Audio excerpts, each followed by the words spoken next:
來是民眾黨台中市議員的參選人劉欽瑜，邀請到因的創黨主席郭文鐵化身手機的遊戲皮克敏來舉辦着真人的挑戰，但是因為海報直接使用官方的名稱甲角色，引發着侵權的疑慮。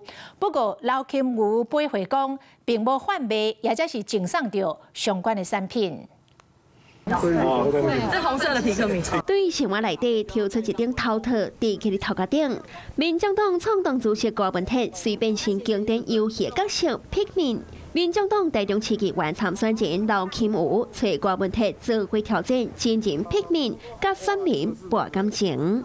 劉欽瑜在海報內底大量使用皮克敏的角色，佮直接使用遊戲官方名稱，或者遊戲內底核心概念甲標記，甚至公開發起加入好朋友的隊伍。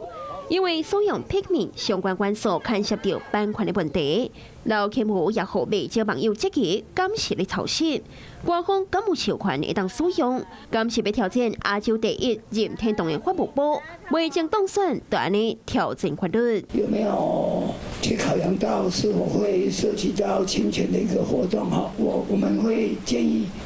這個候選人要多加注意。面對爭議，劉欽瑜敢若佇文政院勞健區回應，無販賣或者是送相關產品。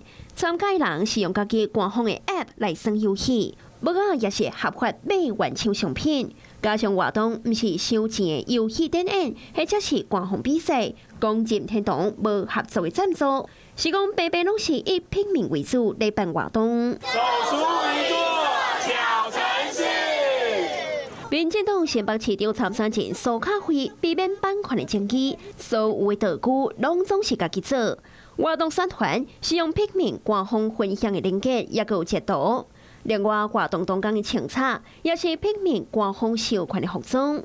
選戰的期間，想要和熱門的角色合作，雖然會當有勁甲選民的距離，不過要安怎創意宣傳，卻未違反智慧財產權，也考驗參選人團隊的法律觀點。